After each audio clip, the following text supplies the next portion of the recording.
अस्सलाम वालेकुम dear students. जो आज का हमारा टॉपिक है वो बहुत ही इम्पॉर्टेंट इस लिहाज से है कि माइक्रोबायोलॉजी में फर्मेंटेशन के नाम से एक चैप्टर है आपका। ये चैप्टर नंबर है आपके पास चैप्टर नंबर 10। चैप्टर नंबर 10 में फर्मेंटेशन के ऊपर आपने लिखना है, ठीक है। तो उसने बुक में तो बहुत कॉम्प्लिकेटेड लिखा हुआ है, मैंने कोशिश की है कि ये आपको आसानी से समझाया जाए।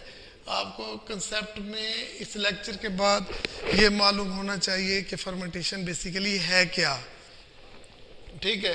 तो चले मैं ये डेफिनेशन में आपको आसान तरीके से बताता हूँ। देखिए, कहता है कि फर्मेंटेशन एक बायोकेमिकल प्रोसेस है। फर्मेंटेशन ए बायोकेमिकल प्रोसेस, ठीक है। बायोकेमिकल प्रोसेस वो होते हैं जिसमें कोई लिविंग थिंग पार्टिसिपेट करे। उसे हम मतलब जैसे हम यूज़ करते हैं, यहाँ माइक्रो ऑर्गेनिज्म यूज़ करते हैं as a source of enzyme, ताकि वो बायोकैटालिसिस को मिल सके। तो इसलिए हम बायोकेमिकल प्रोसेस कहते हैं, ठीक है। अच्छा, इस प्रोसेस में होता क्या है, इसमें कम्प्लेक्स ऑर्गेनिक कंपाउंड, देखिए जैसे कि ग्लूकोज है, ये एक कम्प्लेक्स ऑर्गेनिक कंपाउंड है, is converted into simple compound. ये एक सिंपल कंपाउंड में कन्वर्ट हो जाता है। देखिए ग्लूकोज किस में कन्वर्ट हो गया, पायरुविक एसिड में। ग्लूकोज में 6 कार्बन थे, पायरुविक एसिड में 3 कार्बन है, 3 कार्बन के 2 मॉलिक्यूल बन गए। तो ये एक आपके पास देखिए complex molecule is converted into simple molecule with the help of enzymes produced by the microorganism in the absence of oxygen। इसको हम क्या कहते हैं, फर्मेंटेशन कहते हैं। with the help of microorganism in the absence of oxygen. इसको हम anaerobic respiration भी कहते हैं, एरोबिक रेस्पायरेशन भी बोलते हैं। ओके, समझ आई है। तो अब मैं आपको ये 2 तरह की होती है, ये याद रखिएगा। फर्मेंटेशन कितनी किस्म की होगी, फर्मेंटेशन 2 तरह की हो जाएगी। एक को हम कहते हैं अल्कोहलिक फर्मेंटेशन, और दूसरे को हम बोलते हैं अल्कोहलिक फर्मेंटेशन।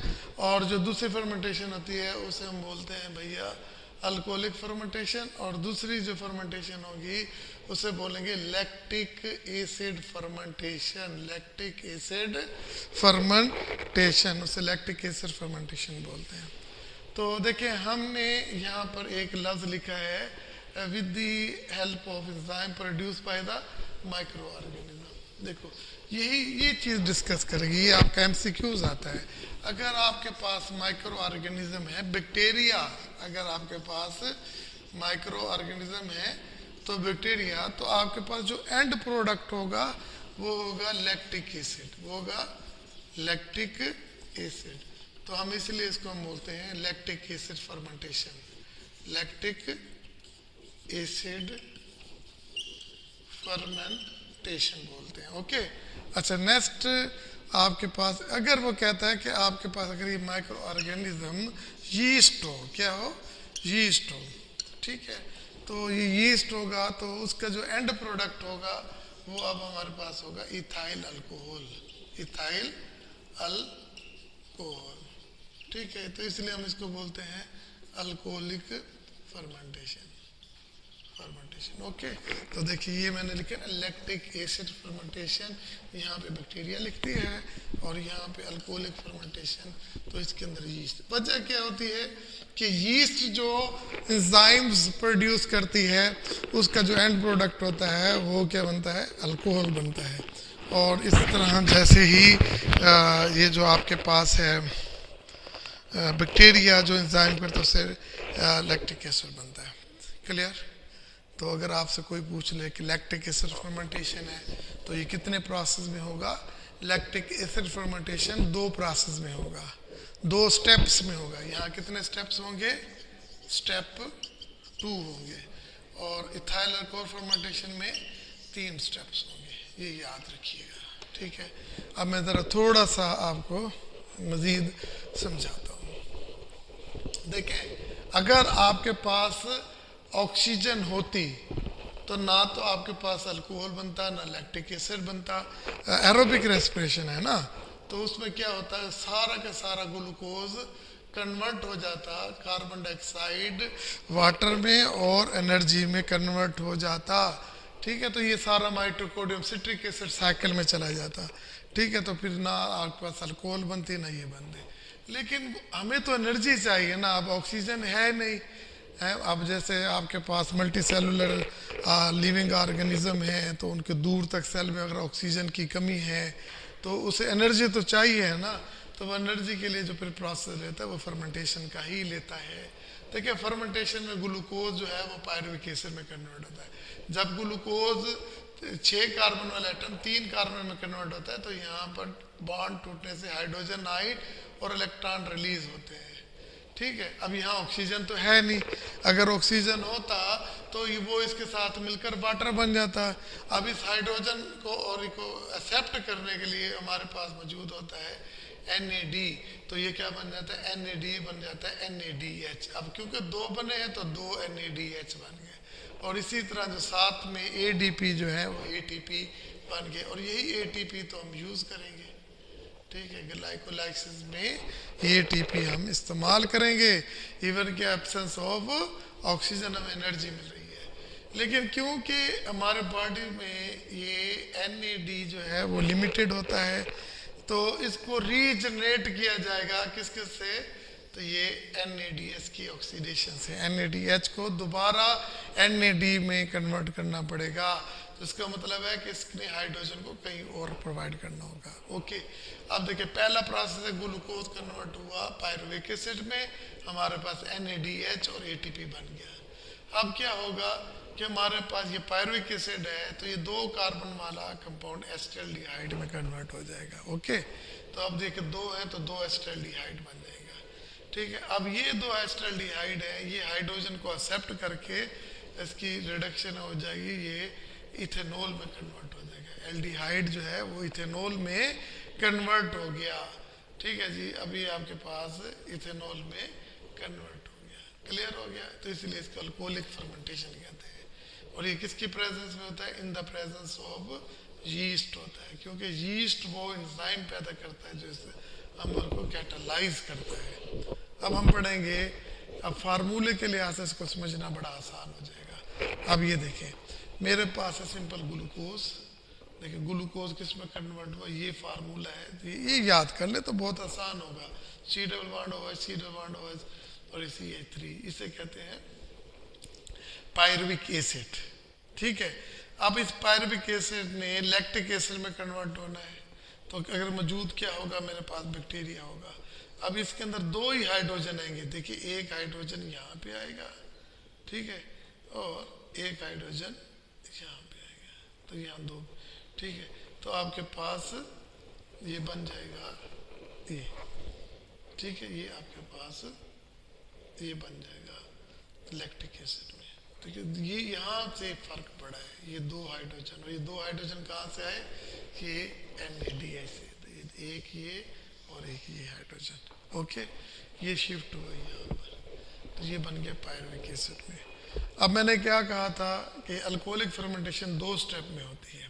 देखिए पहला स्टेप क्या होगा, कन्वर्जन ऑफ ग्लूकोज, 3 स्टेप में, conversion of glucose into pyruvic acid, फिर पायरुविक एसिड से किस में कन्वर्ट होगा, एसिटाल्डिहाइड में, एसिटाल्डिहाइड किस में कन्वर्ट होगा, इथेनॉल में। अब ये देखिए, इसको यहाँ देखें, आपका ग्लूकोज है, ये पायरुविक एसिड में कन्वर्ट हुआ है, पायरुविक एसिड किस में कन्वर्ट होगी, एसिटाल्डिहाइड में। अब फिर देखिए यहाँ पर चेंजेस आएंगी, यहाँ पर भी H आएगा और यहाँ पर भी H आएगा, और ये कहाँ से आएगा, ये यहाँ से आएगा। जब ये H हो जाएगा, यहाँ पर आ जाएगा, तो क्या बन जाएगा, इथेनॉल बन जाएगा, और ये दोबारा कन्वर्ट होगा NAD। Now NAD is available for the glycolysis.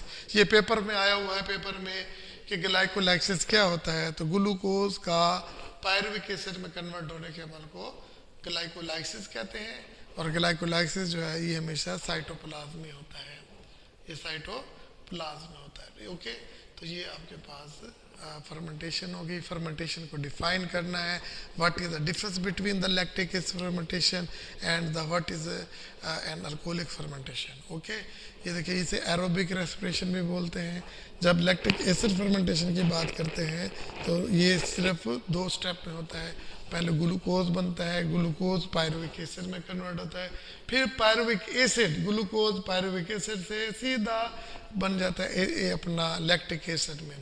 जबकि हमें जब हमने बनाना होता है इथेनॉल तो पहले ग्लूकोज पायरुविक एसिड में, फिर पायरुविक एसिड जो है वो कन्वर्ट होता है एसिटाल्डिहाइड में, और एसिटाल्डिहाइड इथेनॉल में कन्वर्ट होता है।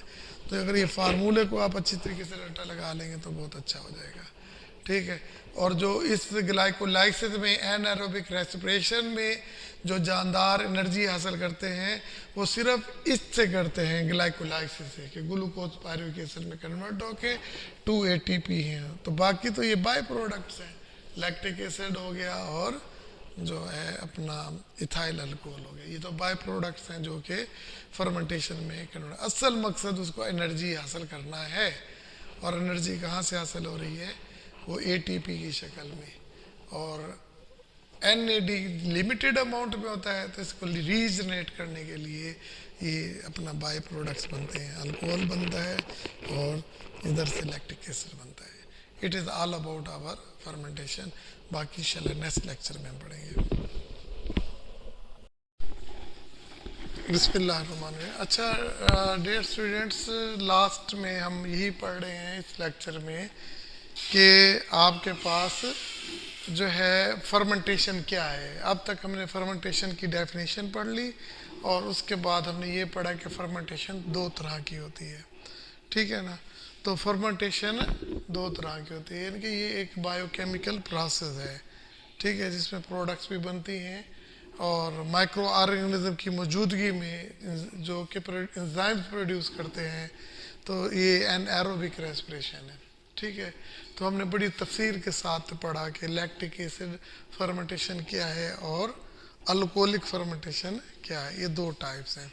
जाहिर है कि अब हम मादी में देखें, शुरू से ही अब जो आपके पास दही है, ठीक है, वो भी फर्मेंटेशन से हो रही है। इस तरह अपने रूटीन बेकरी के जो प्रोडक्ट्स होते हैं ये भी फर्मेंटेशन के थ्रू आती हैं। लेकिन with the passage of time, तो इसमें बहुत सारी इम्प्रूवमेंट हुई। जैसे आपके पास इथेनॉल हासिल हुआ, तो इथेनॉल को आपने एसिटिक एसिड में कन्वर्ट कर दिया। किस में कर दिया? तो वो आपका विनीगर है। अब विनीगर की सिरका कितना इस्तेमाल होता है, बहुत ज़्यादा इस्तेमाल होता है। तो इसी तरह और प्रोडक्ट भी इनके से बनती गई। तो एक बहुत बड़ी इंडस्ट्री जो है वो फर्मेंटेशन से रिलेटेड है। तो इसके यूजेस जो है, एक तो फूड इंडस्ट्री में है, ठीक है, और दूसरा इसका फार्मास्यूटिकल इंडस्ट्री में। किस में? फार्मास्यूटिकल एंड बायोटेक्नोलॉजी इंडस्ट्री में हासिल। इस वक्त तो बायोटेक्नोलॉजी में बहुत ही ज़्यादा काम हो रहा है, ठीक है। बायोटेक्नोलॉजी इंडस्ट्री क्या होता है? ऑन लार्ज स्केल प्रोडक्शन होती है।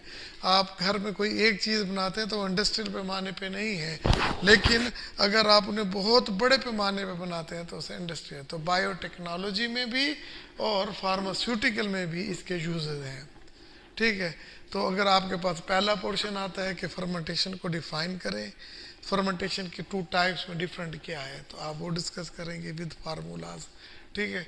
और फिर नेक्स्ट आ जाता है कि फर्मेंटेशन के यूजेस क्या हैं। अगर एज सच आ जाए कि right A note on fermentation, तो आपने ये तीनों चीज़ें लिखनी है। फर्मेंटेशन को डिफाइन करना है, फर्मेंटेशन की टाइप्स लिखनी है, और फर्मेंटेशन के यूजेस लिखने हैं। लेकिन NTS में जो पूछेगा आपने वही लिखना है। देखिए आपसे वो ये पूछ रहा है कि आपने फर्मेंटेशन का इस्तेमाल पढ़ना है, तो इंडस्ट्रियल फूड इंडस्ट्री में फर्मेंटेशन का क्या इस्तेमाल होता है। देखें आपके घर में जो अपना ये देखें ये वैरायटी ऑफ यूजफुल प्रोडक्ट, बस जैसे विनीगर है, क्या है? विनीगर है, ठीक है ना। अब देखिए बैक्टीरिया से अल्कोहल पैदा होगी, फिर अल्कोहल को एसिटिक एसिड में कन्वर्ट कर देंगे। तो देखें ये एसिटोबैक्टर जो है ये स्पीशीज इसमें काम होता है। बैक्टीरिया है ना, बैक्टीरिया में क्या पैदा होती है? अपना, ठीक है ना, अपना ठीक है। तो ये विनीगर इसमें इस्तेमाल होता है, ठीक है। तो आपने बस यही पढ़ लेना, स्विस चीज़ है, पनीर जो है, स्विस चीज़ जो है वो भी डेवलप होती है फिर फ्लेवर फ्रॉम द, उसमें प्रोपियोनिक एसिड, किसकी वजह से होता है? प्रोपियोनिक एसिड की वजह से जो स्विस चीज़ है उसका जो है, और ये पोरस भी उस फर्मेंटेशन में जो कार्बन डाइऑक्साइड पैदा होती है ना, गैस, तो उसकी वजह से ये स्विस अपना ये जो चीज़ है वो उसका टेस्ट होता है, ठीक है ना, और साथ में वो पोरस होती है उन गैस की वजह से। देख दूसरा लफ्ज़ क्या आया है? Swiss cheese. पहला क्या आया? विनीगर। क्या आया? विनीगर।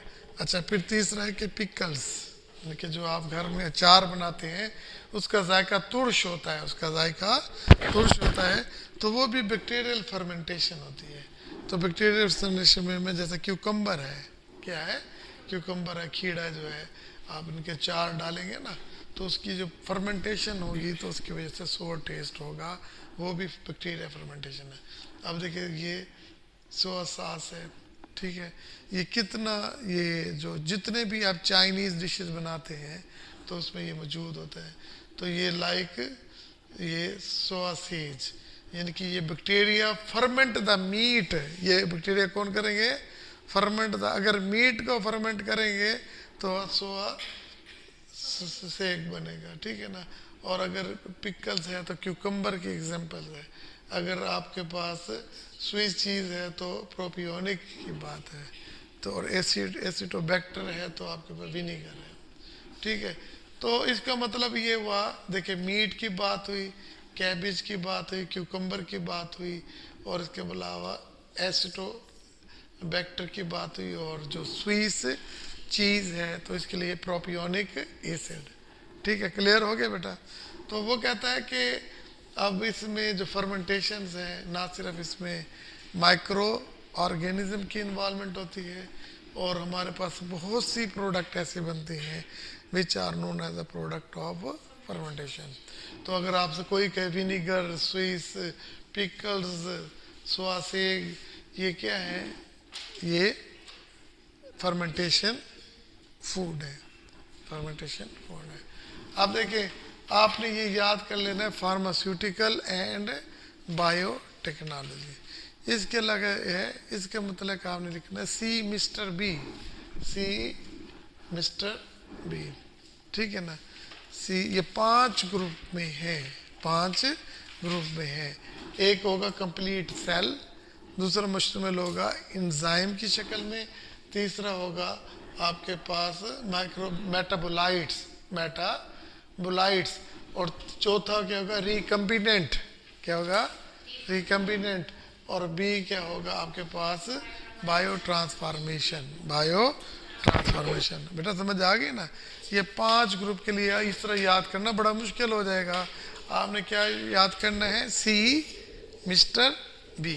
अब देखिए सी क्या लिखना है? C E C M R, mister A B. C से क्या? सेल, ई से क्या? एंजाइम्स, एम से क्या? मेटाबोलाइट, आर से क्या? रिकम्बिनेंट, और बी से बायो ट्रांसफॉर्मेशन, ठीक है। तो आपने इनके एग्जांपल्स जन के ये पढ़ लेना है, तो बड़ा मजीद होगा तो बाद में बता दूंगा। देखिए माइक्रोबियल सेल, सी से माइक्रोबियल सेल, जब सेल में बात करेंगे तो बायोमास, क्या है? बायोमास। बायोमास से क्या? सिंगल सेल प्रोटीन, ठीक है ना। अब देखिए ये इसमें कौन कौन से हैं कि यीस्ट, लैक्टोबैसिलस और इकोलाई। तो इसका हासिल करने के लिए ये 3 चीज़ें, लैक्टोबैसिलस, इकोलाई और यीस्ट, ये सारे क्या है? माइक्रो ऑर्गेनिज्म है, ठीक है, बायोमास के लिए। फिर माइक्रोबियल एंजाइम्स, माइक्रोबियल एंजाइम्स, तो ये माइक्रो ऑर्गेनिज्म एंजाइम्स पैदा कर रहे हैं ना। देखिए कौन कौन से? कैटालेज, उसी तरह amylase, lipase, lactase, streptokinase, cellulase, hemicellulase. Okay, देखिए सेलुलोज से सेलुलेज, हेमी सेलुलोज से हेमी सेलुलेज, कैटालेज, और अमाई, ये जो कार्बोहाइड्रेट के लिए था, और प्रोटीन के लिए। तो देखिए कार्बोहाइड्रेट, प्रोटीन और ये अपना लिपिड्स और ये लैक्टेज, बस ये भी कार्बोहाइड्रेट ही है। मशहूर मशहूर के नाम लिखे हुए हैं, सेलुलेज, हेमिसेलुलेज, लाइपेज। ठीक है, अब देखिए सी, अब देखिए माइक्रोबियल मेटाबोलाइट। माइक्रोबियल मेटाबोलाइट कितने किस्म के बेटा? दो तरह के, प्राइमरी और सेकेंडरी। प्राइमरी मेटाबोलाइट में क्या है? इथेनॉल आपके पास पैदा हुआ ना, ethanol, citric acid, glutamic acid, lysine. Ethanol, citric acid, glutamic acid और लाइसिन। ठीक है, और वाइटामिन्स और पॉलीसैकेराइड्स एड्स, वाइटामिन्स और पॉली। तो प्राइमरी मेटाबोलाइट में ये कुछ हो सकता है, इथेनॉल हो सकता है, सिट्रिक एसिड हो सकता है, और क्या होगा? ग्लूटामिक एसिड, लाइसिन और पॉलीसैकेराइड्स। ठीक है ना, तो एड्स। ओके, फिर इसके बाद secondary metabolite, all antibiotic fermentation, all antibiotic fermentation, antibiotic fermentation जिसमें एंटीबायोटिक होती है, तो वो क्या होती है? सेकेंडरी मेटाबोलाइट्स होते हैं। जो भी एंटीबायोटिक होगी ना, वो एंटीबायोटिक क्या होती है? Secondary metabolites. ठीक है, और फिर क्या? Recombinant products, recombinant product. मतलब जैसे है ना, ये देखिए, ये प्लाज्मिड होता है बैक्टीरिया में, तो इसकी जगह हमने क्या लगा दिया? जीन इंट्रोड्यूस पार्ट कर दिया इंसुलिन का। ठीक है, और इसे बैक्टीरिया में कर देंगे, तकसीम होता रहेगा होता रहेगा। ये जीन्स हमारे पास, इनकी बहुत सारी कापीज बनती जाएंगी, और हमें थोड़ी सी देर में इतनी ज़्यादा इंसुलिन हासिल हो जाएगी कि हम सारी पॉपुलेशन की इंसुलिन दे सकते हैं। ठीक है बेटा, तो इस टेक्नोलॉजी कहते हैं रिकम्बिनेंट टेक्नोलॉजी। तो रिकम्बिनेंट प्रोडक्ट, रिकम्बिनेंट टेक्नोलॉजी से जो प्रोडक्ट हासिल होते हैं, तो उन्हें क्या कहते हैं? Recombinant product. वो कौन कौन से? इंसुलिन, ठीक है, इंटरफेरॉन और स्ट्रेप्टोकाइनेज। ठीक है, और बायो ट्रांसफॉर्मेशन, बायो ट्रांसफॉर्मेशन। देखिए बायो ट्रांसफॉर्मेशन में क्या है? फिनाइल एसिटाइल कार्बिनोल, और देखिए steroid bio transformation, steroid bio, इसको थोड़ा सा रट्टा लगा लें, steroid bio transformation, phenyl acetyl carbinol. समझ आ गई बेटा आपको? देखो फिर बता रहा हूँ, सी मिस्टर बी, सी के साथ है के सेल, माइक्रोबियल सेल, ये बायोमास है, किसके है?